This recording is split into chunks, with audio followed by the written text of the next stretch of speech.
Before Grandma forgot who you were, she liked to tell you old Kiowa stories.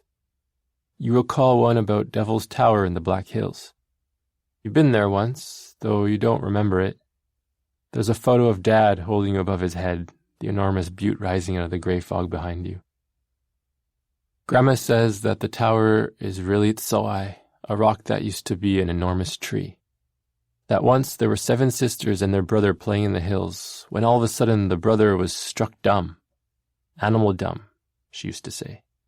He dropped to all fours as razor-sharp claws tore from his fingers. His nose stretched into a large, wet snout, and his body became blanketed in dark fur. When the sisters looked back, they saw a bear where their brother had been. The bloodthirsty beast chased them to a large tree stump, and the tree told the sisters to climb it.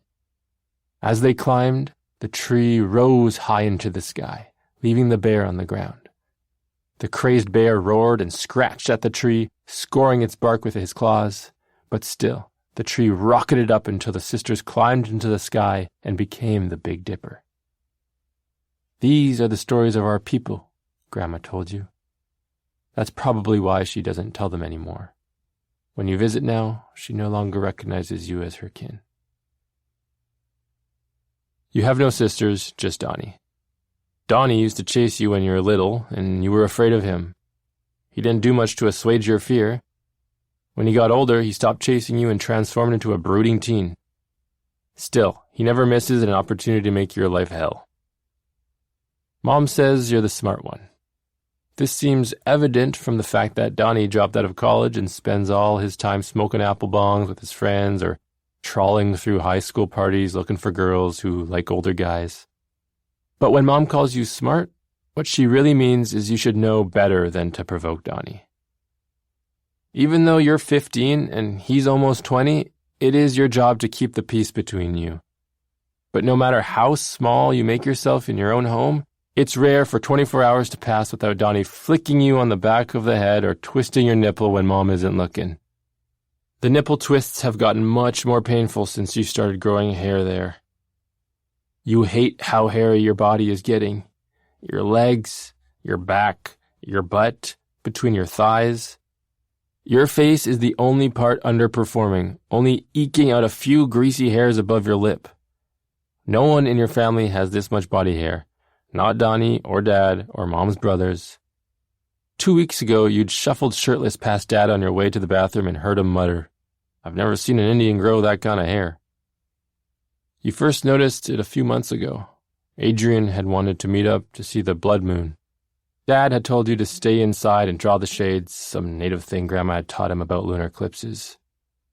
But you weren't about to leave Adrian hanging, so you slipped out of your window. You and Adrian had watched from a good viewing spot up in the hills as the silver moon was covered in a scarlet mask.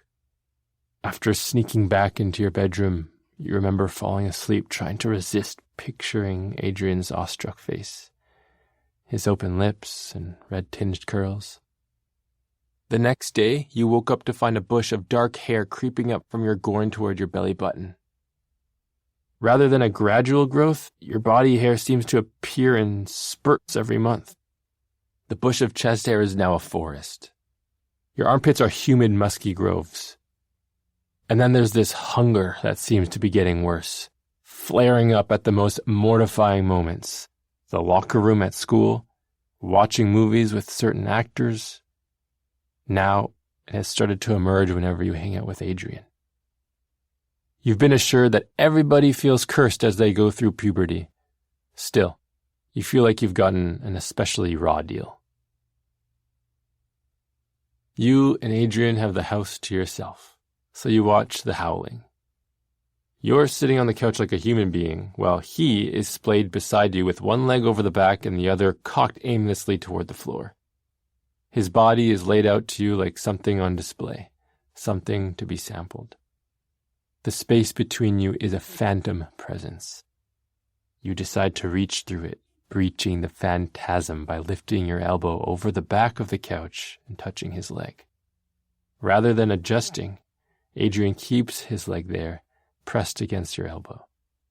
You glance over to see if he has noticed, but his eyes are glued to the TV. You wonder what might happen if you leaned in more, ruptured the space further.